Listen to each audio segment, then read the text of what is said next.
All right, good afternoon. Welcome and thank you for joining us today for our presentation on doing business in the U.S., sales tax update and state mandates.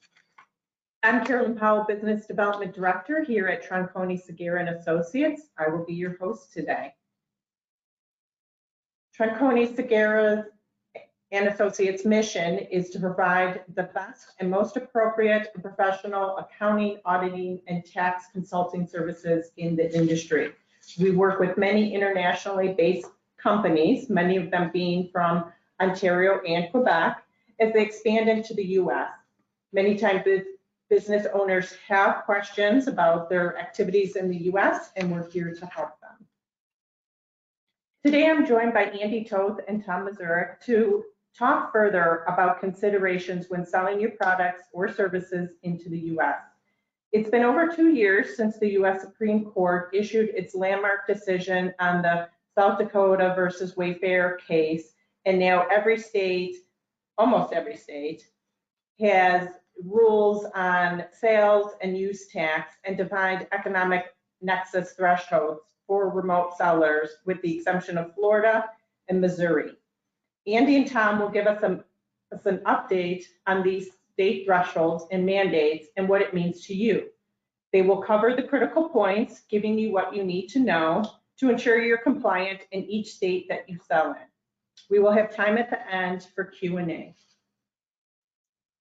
Feel free to type any questions in the question box in the sidebar during the presentation, and we'll get them answered at the end. You will also find a copy of today's presentation in the handout section of the sidebar. We will provide Andy and Tom's full contact information at the end of the presentation if you'd like to follow up with them directly. So without further ado, I will turn the presentation over to Andy to get us started. Hello, welcome.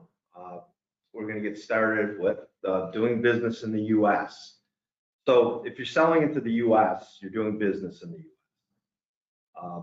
The next step is to figure out if you have a federal, state, or local tax filing requirement. Unfortunately, there's not one standard definition that describes what doing business in the U.S. means for tax purposes.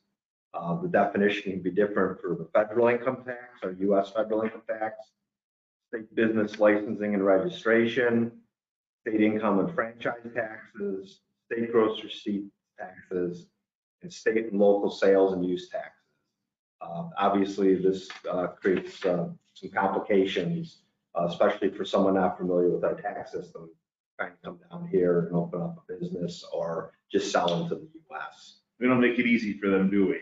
We don't make it easy. Well, we don't make it easy for us either. So just trying to be fair. So let's start out with an example. So we've run into this quite often. Canadian-based software company selling software to U.S. customers. The company has no physical presence in the U.S. Its software is electronically downloaded. So basically, this company never steps foot into the U.S. for its sales. So what we found in the past is a lot of Canadian clients get advised by their advisors up in Canada that they don't have to worry about anything because they've got protection under the U.S.-Canada tax treaty. They don't have an income tax liability, nothing to worry about. But what quite often happens is our other taxes don't get addressed.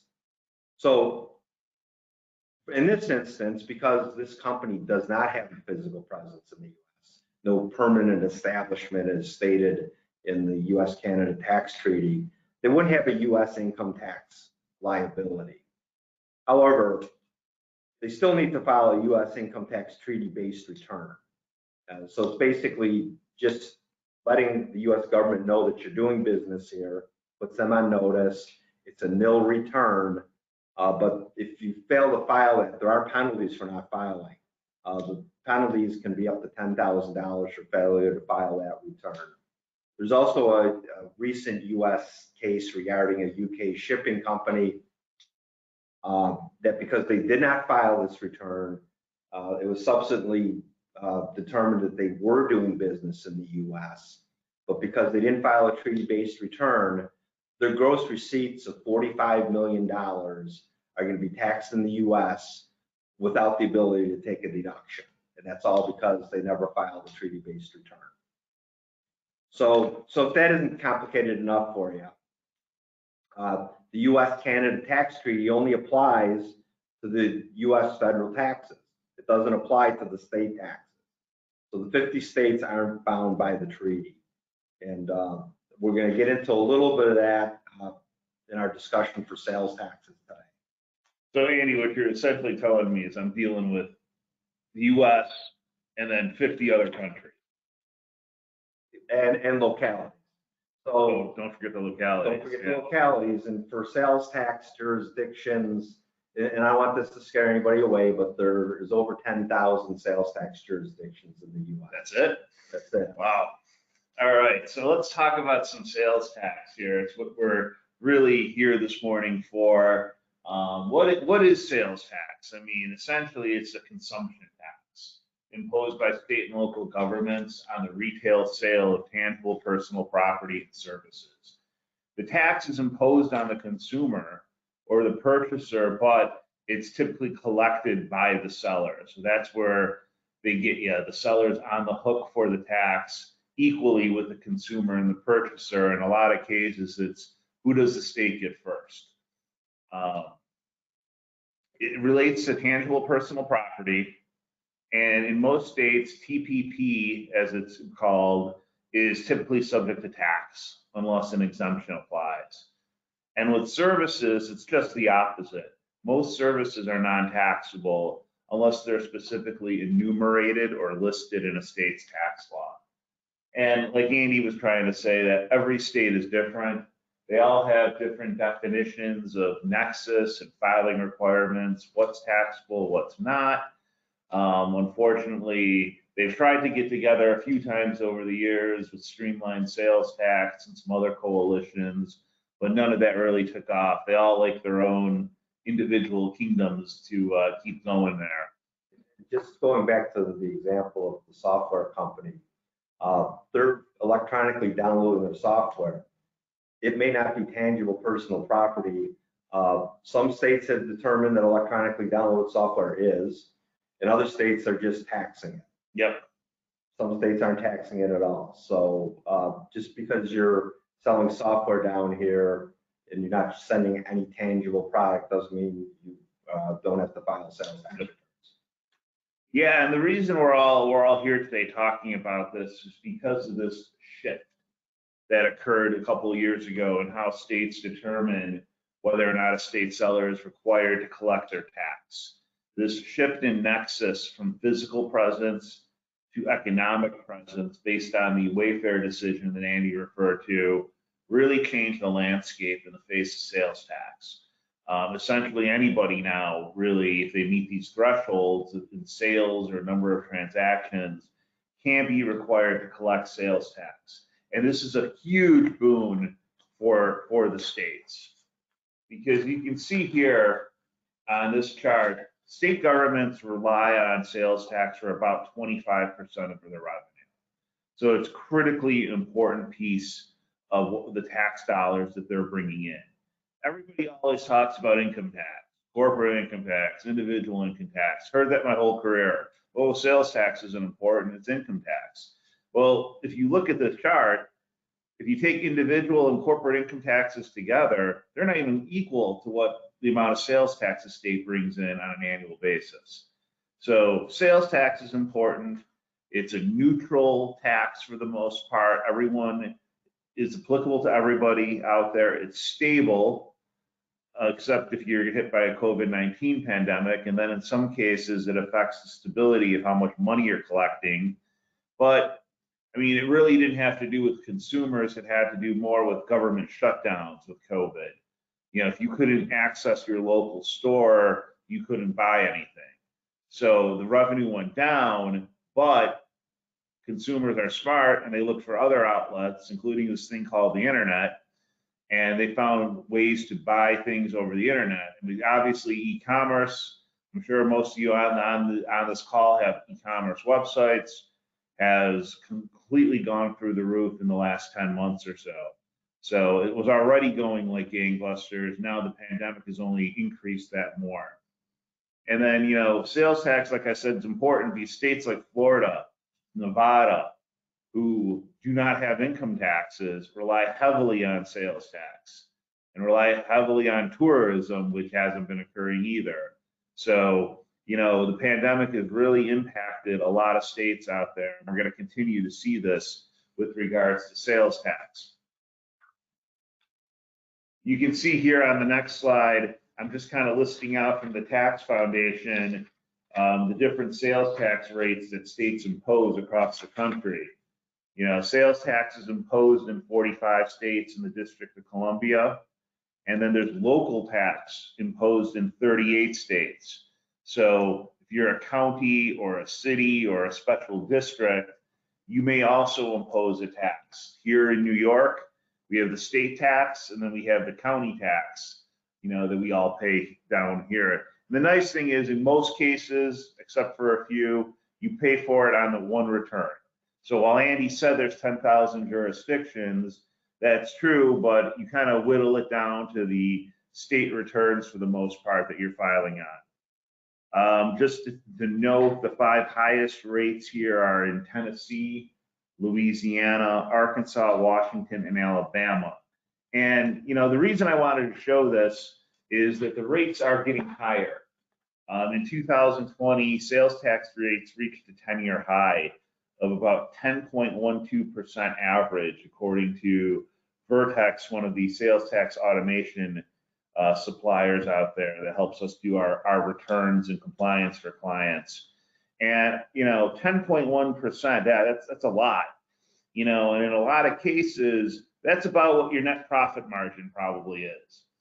I mean, maybe a little higher, a little lower, but, you know, if you don't collect sales tax and a state comes back and audits you, determines you have liability, you're wiping out your entire profit margin. And you're probably going to be subject to interest and penalties that are going to be about another 20% of that. So you are really got to get beat up if you don't, you know, comply with sales tax laws. That's why it's so important. I kind of wanted to paint that picture for everybody as to why, you know, we're talking about this today. Andy, so we're talking about, you know, how high these rates are, how desperate these states need the money. What are they doing to find businesses who aren't registered? Well, what is going on is they're obviously, some of them have figured out that beefing up the revenue department, especially auditors, is the way to go. So if you're sitting up in Canada, you've never stepped foot into the US, you're figuring, well, how are they going to catch me? I don't go down there. You know, there's no record of me being there.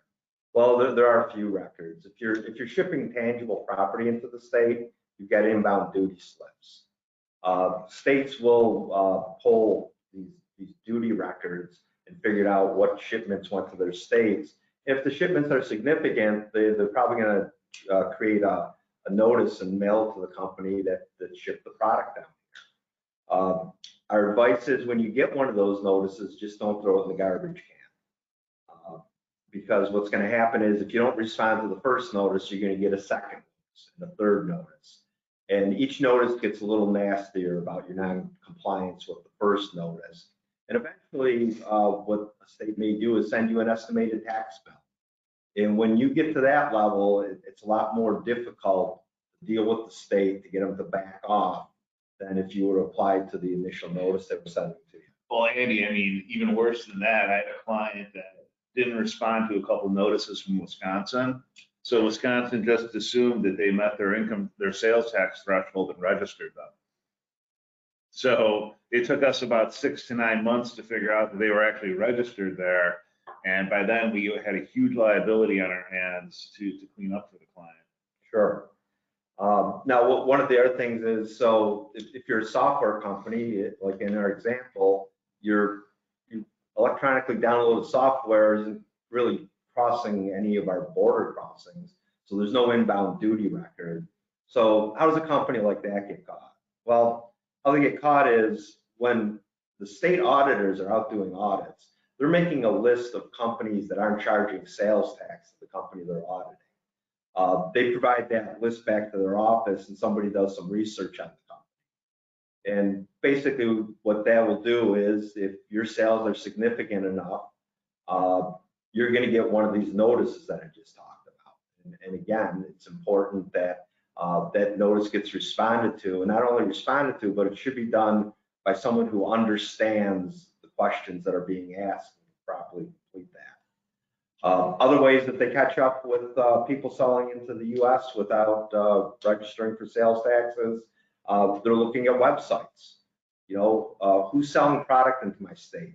You know, for years, Michigan caught a lot of companies because they went and they visited websites of people who were supplying automobile manufacturing companies. So there's many ways you can get caught. Cross-referencing a state database isn't probably going to hit any of people who don't have a presence here because they're not registered for anything. So that's less likely. But the spin-off audits, the inbound duty slips, the websites are going to be primarily where they're going to catch you. The other thing too, Andy, that happens a lot these days is people who are using fulfillment centers. You're using Amazon, fulfillment by Amazon, and you have inventory in their warehouses. A number of states, California, Massachusetts, New York, South Carolina, have subpoenaed Amazon for lists of who has inventory in their state in that warehouse. And then guess what you get? You get one of these notices or Nexus questionnaires. They already know the answer. They just want to see how you're going to answer it before they proceed. So definitely, you got to be careful these days. Yeah, well, the fulfillment center is a different animal. And not only does it create sales tax nexus for you, but it probably creates income tax nexus for you as well. Yep. Well, the states aren't all bad. I mean, mostly, right? But, you know, they did offer some relief in 2020 to businesses that were struggling with the pandemic, mostly early on in 20 in the first and second quarter.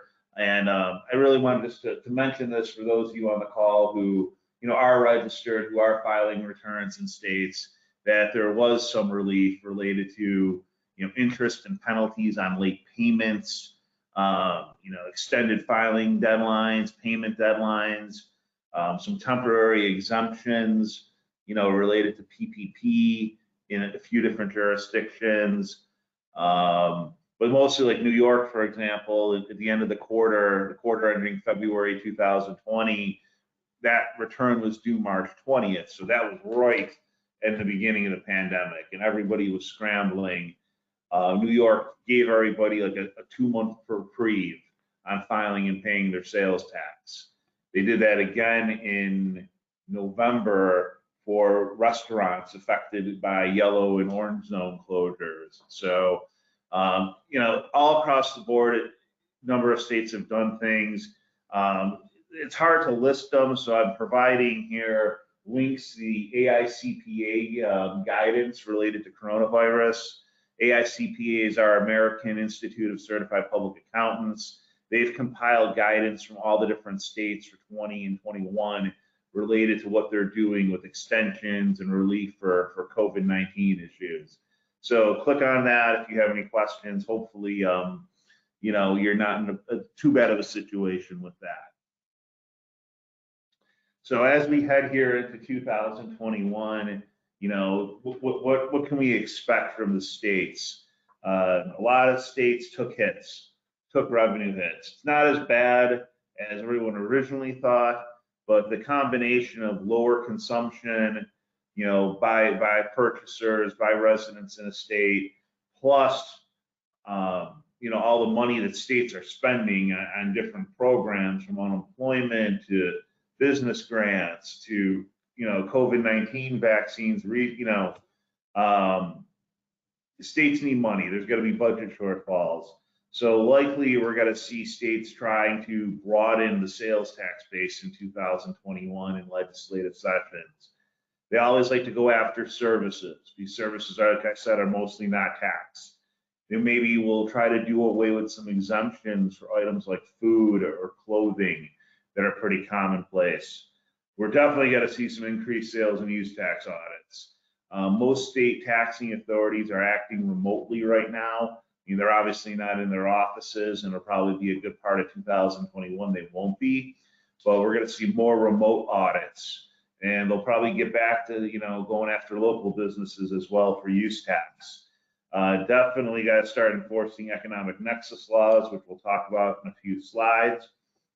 And I think one of the common things we're going to see is digital goods and services being taxed. There's still about 17 states that don't really tax downloads, audio, visual, books, or streaming services. So I think that's an easy target for a lot of these states to find some quick dollars. And I think the last resort essentially would be increasing sales tax rates, which I know they don't want to do. No state has increased their rates since April of 19, I think, it was Utah.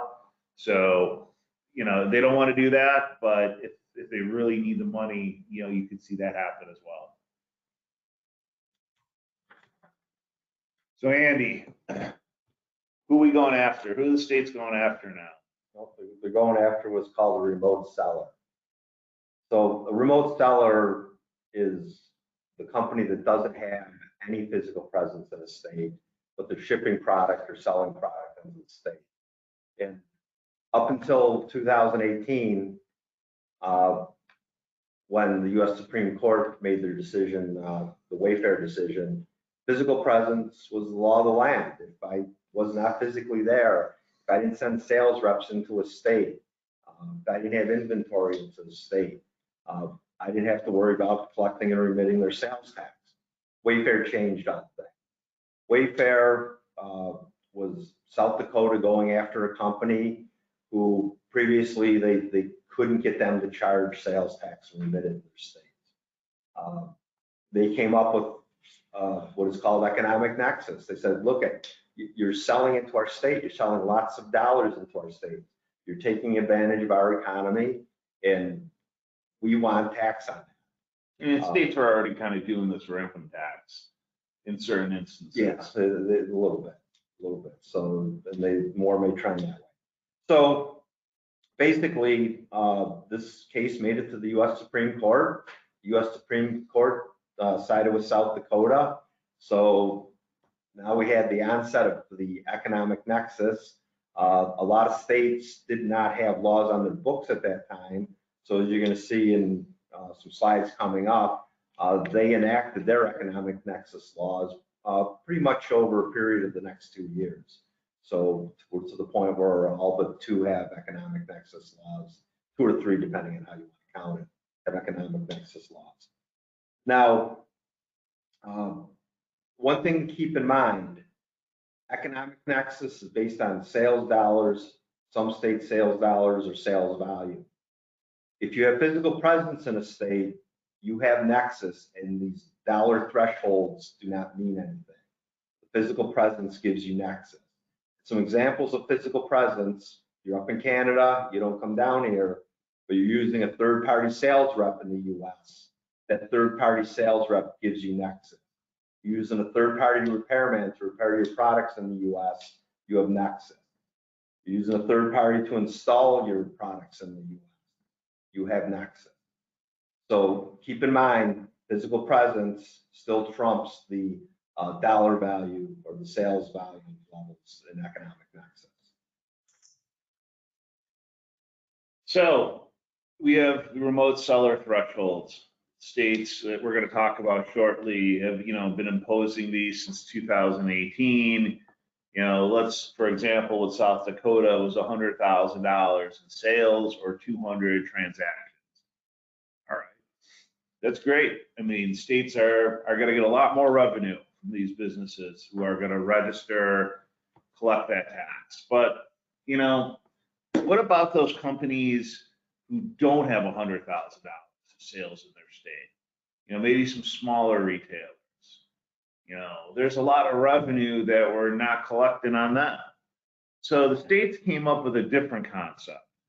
They said, okay, well, if you're a smaller seller, maybe you don't have your own website, you're not a Wayfair, you're a small guy. You've got maybe a store on Etsy, or you're selling a few things on Amazon, or on Wayfair, obviously, Walmart, whatever, you know, but your sales don't rise to any of these thresholds. Well, you know, that stinks. I'm not going to get that revenue. But what if I make somebody like the marketplace facilitator, the guy who's arranging for these sales, who's, you know, engaging, you know, with the customer, who's providing the payment processing, the fulfillment, the listing, you know, what if I make that facilitator collect the tax on behalf of these companies?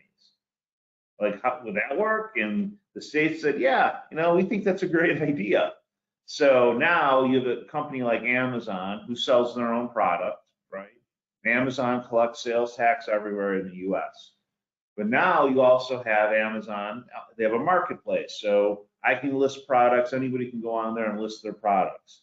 Well, what these marketplace facilitator rules say is that Amazon is responsible for collecting sales tax on my sales. You know, the state said, we want that money, but we don't want all these small little businesses registering. It's going to be too much for our systems. You know, a couple bucks here, a couple bucks there on returns. Oh my God, our people are going to be overwhelmed. The system can't handle it. But if Amazon collects and remits it, that's cool. We'll take that money that way. So you have these marketplace sellers who are on these sites that I mentioned, and as long as there's a contract or an agreement there and the facilitator is providing these services, they're the one responsible for collecting the tax. So in a lot of cases, it's great for smaller sellers. They don't have the sales tax compliance that, you know, those who are over the threshold face. But what happens when a marketplace seller is also a remote seller? You know, so maybe I'm selling on Amazon or other channels like Walmart and eBay, but I also have my own website. I got my own Shopify store. Then what happens? Well, then you're going to have to look at your sales, all your sales, and see all your sales potentially, I should say, to determine if you're over the threshold. And if you're over, you know, the threshold, let's say the $100,000 in sales, you have to register and collect tax on your Shopify store website. You know, Amazon's still going to collect your tax for you. You're not going to have to worry about, you know, collecting and remitting that portion of this tax, but you will have to file returns for your own sales on your own website. And in some states, it depends. Some states, you pretty much ignore the marketplace sales. Some states, you treat it as resales, some as a different type of exemption. So I have one client who sells vitamins and supplements online, and we used to file all these big sales tax returns for them. And they have a Shopify site, and they have sales on Amazon and Walmart. And about 95%, if not more, of their sales go through Amazon and Walmart. So now we file these little returns every month or a quarter in these states that just reflect their Shopify sales. So it definitely creates an added burden now for remote sellers who sell on marketplaces. So we've been talking about these thresholds, and it's tough to kind of get these all in there at one point. So we're going to kind of run through all the states real quick. Andy's going to talk about some. I'm going to talk about some as well. Yeah, what we're trying to do is just highlight some that didn't go with the South Dakota ruling by the U.S. Supreme Court, where it was $100,000 in sales and 200 transactions. Of course, that would have been too easy if every state would have adopted those rules. So we're going to point out some of the ones that are different, and you know, I'm not going to get to all of them, but we're going to highlight a few of them. So the rule from South Dakota was 100,000 in sales, 200 transactions. Alabama decided to go with $250,000 in sales. Number of transactions doesn't matter. California, they went with $500,000 in sales. Again, no transactions, just $500,000 in sales. Colorado, $100,000 in sales. Now, Connecticut, what I want you to notice is Connecticut is $100,000 in sales and 200 transactions. So you have to cross both thresholds. If you look at District of Columbia right below that, It's 100,000 or 200 sales. Connecticut is 100,000 and. So there's a few states that are going with and. Most have gone with the or, which was in the original South Dakota ruling. And, you know, Andy, I see there's like different dates, so like they're changing these Yes. already. So it's kind of a moving target in some instances. Yes, absolutely. Kansas right now does not have what is called a small seller exception. So basically, their rule is $1 from a remote seller could be subject to tax there. After the Wayfair ruling, the Kansas Tax Department sent out a bulletin that they were going to adopt rules that were similar to the Wayfair ruling. The state attorney general said because this did not go through the state legislature, it's not enforceable. That was, I think, almost 2 years ago. Yeah. And state legislature still has not done anything. So we're kind of in this, $1 area with Kansas. Another state that differs is Massachusetts. Again, it's $100,000 in sales. And Mississippi went with $250,000 in sales. No transactions for either one of those states, just the sales dollars. Okay, on the second half of the states here, you can see, we have New York, our home state here. They're at the $500,000 threshold plus 100 sales. So it's an and like Connecticut. And New York's interesting because they've had this on their books for like ever. I think since 1992, and I think the states thought they were going to win Quill. Yes. They had it ready to go, and they were ready. So they basically said the date of the Wayfair decision is the date that their economic nexus threshold is effective. But they didn't bother telling us till like 6 months later, I think, when they finally decided to come out and say it. You notice some of these states have asterisks: Oklahoma, Pennsylvania, Rhode Island. They had notice and reporting requirements that were in effect prior to the Wayfair decision. Basically, what they said was if you had $10,000 in sales in our state, you either had to collect the tax or notify your customers that they owed use tax on the transaction. And at the end of the year, you had to send them a summary of all their sales. And then just to make sure, in case they, forgot to remit that use tax, you had to report it all to the state. So they were trying to make it so onerous that you just decided to register and collect. Some of those are still kind of on the books related to like marketplace facilitators, but you can see here that they've adopted additional thresholds at $100,000 at a later date. To note on the second page here, Tennessee just changed their threshold. They reduced it from $500,000 to $100,000 on October 1st. Texas obviously is another state with a $500,000 threshold, joining New York and California, which honestly makes sense. I mean, let's face it, $100,000 of sales in South Dakota really probably doesn't have the same impact as $100,000 of sales in California or New York. Larger states, more population, they really had to notch their thresholds up or they would have been overwhelmed with sellers. And honestly, they're going to get them on as marketplace sellers probably anyway. So Washington, they've been all over the place as well with this. You can see here over $100,000 now is their latest iteration, going back almost 2 years. So Andy, we're looking at these dates. Can't just be that easy, right? As of that date, you start collecting. What else do we need to know about this stuff? Well, again, unfortunately, not everyone was able to adopt legislation at the same time. A lot of the states required their legislatures to put the laws in place, and that took months up to years to get done. So the first thing you want to do is, if you're over a state's threshold, is you want to see what year or what date their economic nexus threshold began. Then you want to examine your sales. Some states have a look back period. Some of them are based on 12 months look back to see if you cross the threshold. Some of them are based on 4 quarters or, a year's worth of look back, but based on a quarterly basis. Some will look at last year's annual sales and this year's current sales to determine if you crossed the economic threshold. So those are all things you want to look to when you decide if you're going to register.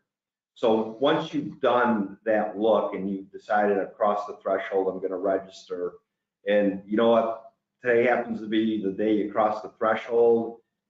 States will give you a little bit of leeway on when you have to register. If you cross today, most of them will give you up to a month, some of them as long as 90 days to register, and then start collecting sales tax and remitting it.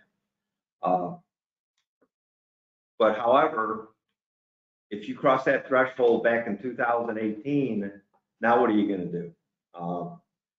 You can register and remit sales tax prospectively, but there's no guarantee that some states won't come back to you and ask you about the period back to the date of enactment. I mean, I'm dealing with that now for one of my clients with Maine. Maine has been very aggressive with this, and their threshold goes back to July 1st, 2018. We registered this client in late 19. It was their decision and their choice, and we made them aware that, no guarantees the state's not going to come back and ask you. And here they are asking for sales dating back to July 1st, 18 to see if they crossed the threshold earlier. So, I could see more and more of this happening now too. Sure. Another question we get is, well, I had Nexus for 2020. Say we're 6 months into 2021, and based on the look back periods, I don't have Nexus anymore. What should I do? Well, some states have this concept called trailing Nexus. So once you have Nexus, you have Nexus for the next 12 months, no matter what your sales. The other thing you want to look at is from a practical standpoint. I'm not hitting the threshold anymore now, but what are my sales going to be in the future? Do I want to keep, canceling my registration in the state and re-registering in the state? If I know I'm going to have sales in the future, it may be just easier just to keep registered, keep on collecting and remitting, as opposed to trying to save a little bit of time by canceling my registration, and then now you've got to monitor to see when you have Nexus again in the state. Yeah, they make it so hard administratively. It's just easier to keep collecting the tax, right? Right. So again, we talked about the sales threshold numbers, and unfortunately, not all the states are using the same definitions for sales. So some of them have gone with gross sales, which is pretty easy to understand. It's all sales into the state. Some of the states are going with retail sales. So retail sales are basically sales to the end user. Those states are not counting sales for resale in their sales threshold. And then some states are going with just taxable sales. So taxable sales are gross sales minus the sales for resale, minus sales tax that have some kind of qualifying exemption in the state. So you need to look at all of those when you're trying to figure out whether you cross the threshold as well. Andy, what if I don't have that documentation? What if I know I sell like resales for resale to distributors? I don't have resale certificates, right, or I don't have exemption. Right, and yeah, that's probably most of our new clients that are getting audited. So one of the things you want to do, even if you're not registered in a state, is you want to be able to document that you had a sale for resale. So if you're selling to a wholesaler, they're going to tell you not to charge me tax, but it wouldn't hurt to ask them for a resale certificate. That documents that sale was not for resale, or that sale was not to the end user. And why that's important is you're selling to a wholesaler today, say you get audited 3 or 4 years from now. You never filed a return in that state. The auditor is going to ask you for your sales, and to that auditor, all your sales are taxable until you can prove they're not taxable. So you may want to have that documentation in place. You know, if that wholesaler is still a current customer, you're probably going to be able to get that resale certificate. But if that wholesaler has gone out of business or has sold to somebody else, it's a lot more difficult to get that exemption or resale certificate. And we have had clients that have had to pay sales tax they otherwise should not have had to pay because they couldn't document it was an exempt sale or a non-taxable sale. Thanks, Andy. And now, just to note, we've said it probably 5 times already that Florida and Missouri are essentially the only 2 states that have not implemented economic nexus yet. Looking at what's been going on, Florida introduced legislation in late December into their House and Senate, you know, down there in Tallahassee. I think that's probably going to pass at some point in early 2021. You'll probably see like a July 1st implementation. And from what I read about Missouri, Missouri has like one of the craziest sales and use tax collection regimes in the country. There's like thousands of rates, right? I think they're alone. Yeah. It looks like they've introduced legislation in November, but they're targeting a January 2022 implementation deadline, which is good. They're probably going to need the time. And then Kansas on the marketplace facilitator side, they're looking into it, but they need some thresholds before they're going to do that. So hopefully we see some guidance on that in 2021. You know, we mentioned that, you know, there are some 45 states that collect tax. There are 5 that don't. The nomad states, if you want to like mnemonics to remember things, New Hampshire, Oregon, Montana, Alaska, and Delaware do not currently impose state level sales taxes.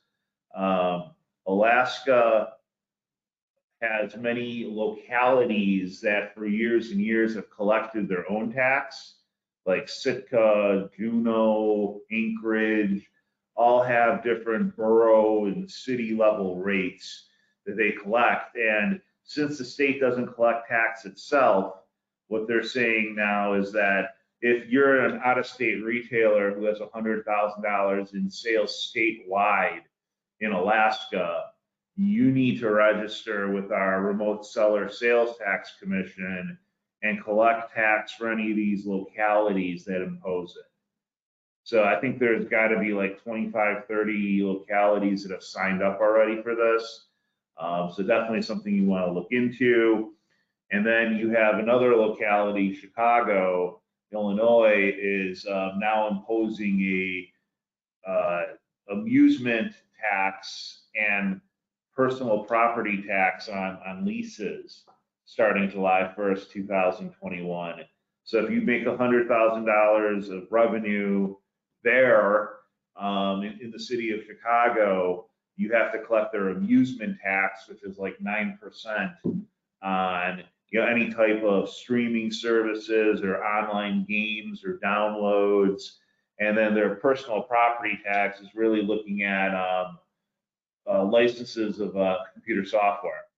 Because Illinois has got some funky rules related to software, but they're going to try to get that tax on software in Chicago through this lease tax. So you got to be careful. You got states, cities, localities all over the place trying to impose taxes on you. So at this point, you're sitting here going, oh my God, what am I going to do? There is, a lot. We've said a lot, and it probably confused a lot of people too. Definitely, we're here to help you, and let us help you. Happy to discuss this with you and discuss, what are the next steps. You definitely want to look back and review your sales and review your business activities to see if you've triggered Nexus, with any of these thresholds or whatnot, before and after Wayfair. Because some states will look back before Wayfair because, essentially if you've never filed a return, there's no statute of limitations. States can go back forever. And definitely want to determine if your products and services are taxable in each state.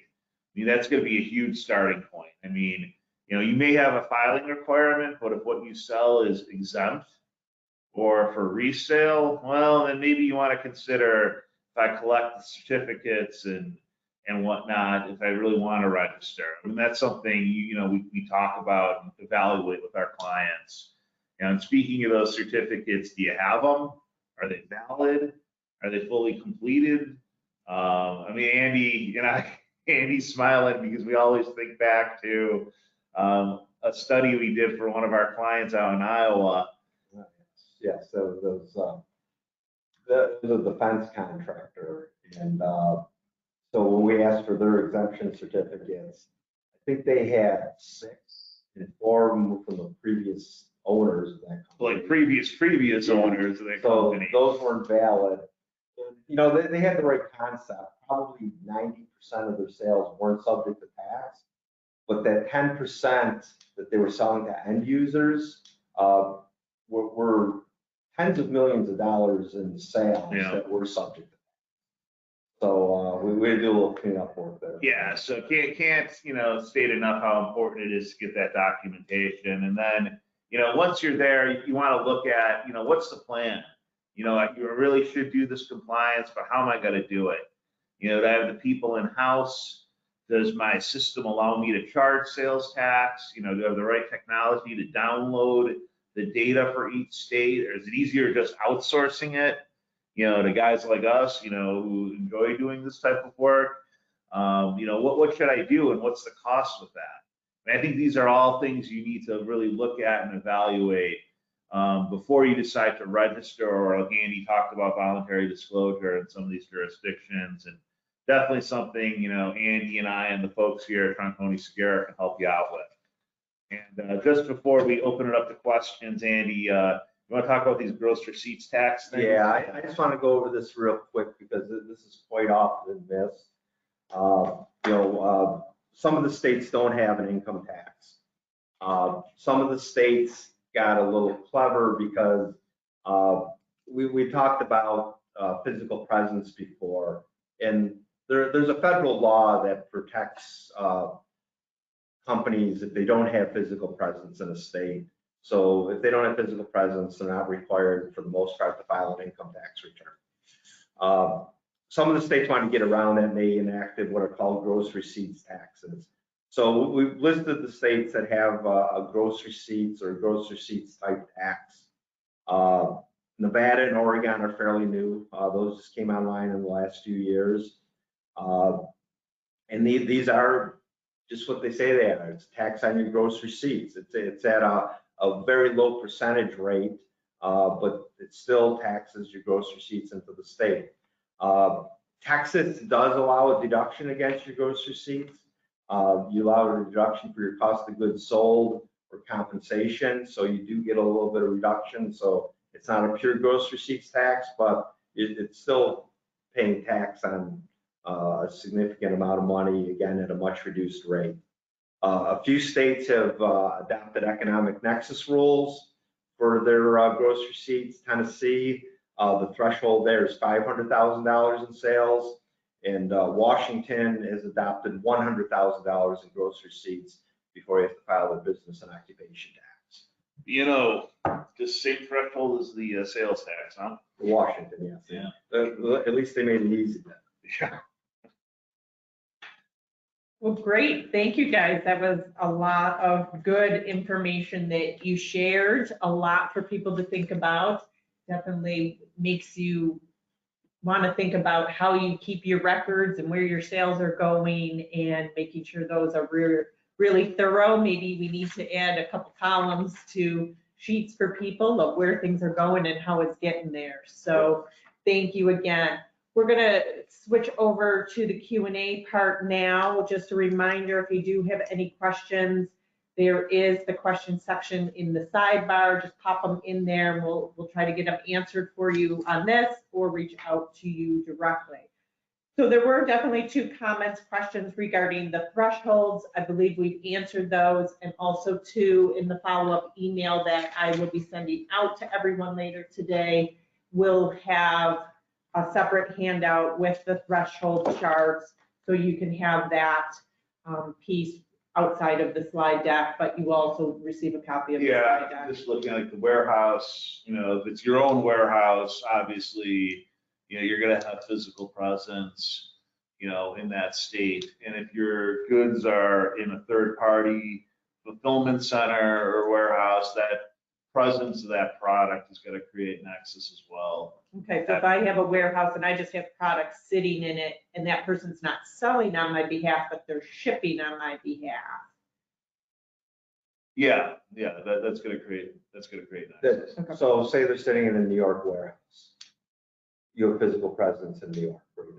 So any of those shipments that go to New York are going to be taxable. There's no sales threshold if it is indeed a taxable sale. Shipments that are going to other states, then we got to run into the economic nexus, assuming if you don't have any physical presence in those other states where the product's being shipped. Yeah, I mean, it's confusing because Wayfair essentially eliminated physical presence as the be-all, end-all test, but physical presence still trumps economic nexus. Yes, so it So, still comes into play. Yeah. So, Mario, you and I spoke the other day, so I hope we've answered your question on thresholds. But if we haven't, feel free to give me a call when this is over. can you address what businesses with locations in New York are facing? So if they have a warehouse or operations, I think, Andy covered a lot of that. Yeah, so again, if you've got a business in New York State, at a very minimum, you should be registered with New York State for sales tax. Yep. And, in addition to that, the economic threshold, assuming you don't have physical presence anyplace else, the economic thresholds would apply. Great. If there's any last minute questions, throw them in there, but I think we've gotten most of them answered. Thank you again, guys. We do have everybody's contact information on the screen for you. Feel free to reach out to us, follow us on social media. Feel free to go to our website. There's always lots of information there.